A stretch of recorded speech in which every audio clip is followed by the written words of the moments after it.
Donc je m'appelle Tom Berger, moi. Donc je suis en licence GTV au CNAM, donc gestion, traitement et valorisation des coproduits et bioressources. Donc j'ai choisi cette licence parce que c'était la continuité de mes études, ça m'intéressait et je pense que c'est des métiers de l'avenir. Moi, c'est Marine Lapendry, donc je suis dans la même licence que Tom, et à côté, donc je suis alternante à l'agglomération rouennaise. Donc moi, dans le lycée où je faisais mon BTS, donc on a une intervention de Jean-François Lachaume parlant des métiers de l'avenir, de tout ce qui concernait notre BTS et ce qu'il englobait. Donc moi, ça m'a plu et j'ai décidé de postuler. Donc à la base, je cherchais une alternance dans l'environnement, la nature et tout ça, puisque avant j'ai fait un BTS gestion et protection de la nature. Et on m'a présenté la formation et ça m'a plutôt plu, donc je suis venue et finalement ça se passe bien.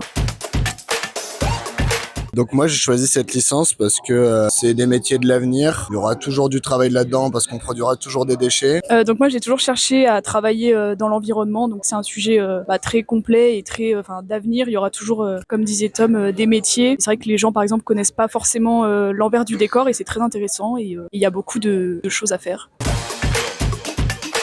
Moi, je sais que j'ai bien aimé la biologie parce que j'en ai fait dans mes études avant et c'est un sujet qui m'intéresse beaucoup. Après, j'ai découvert donc tout ce qui est la gestion des déchets et de l'eau, par exemple, et c'est vraiment pas mal. Enfin, on apprend des choses et c'est très intéressant. Moi je dois avouer avoir été intéressé aussi par la biologie. J'ai fait une fac de biologie avant et du coup c'est vrai que ça a continué dans ce que j'avais apprécié. Et agréablement surpris par le droit et toute la législation sur les déchets, l'eau, le traitement, tout ça.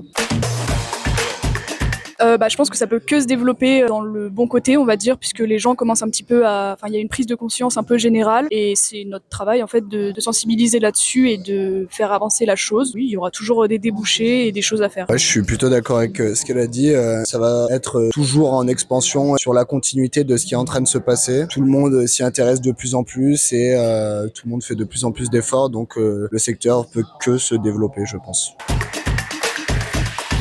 Si j'avais un conseil à donner pour des étudiants qui attaqueraient une alternance, ça serait déjà de s'investir énormément dans son alternance, dans son travail, parce que c'est là où vous allez passer la plupart de votre temps. Ensuite, pour ce qui est de gérer le rythme alternance-école, ça va dépendre de votre rythme, mais nous, comme on a un rythme 3 semaines à l'entreprise, 1 semaine à l'école, je dois avouer que c'est plutôt tranquille, ça nous permet vraiment de faire une coupure. C'est vrai que c'est quand même plus pratique pour s'investir pleinement dans l'entreprise.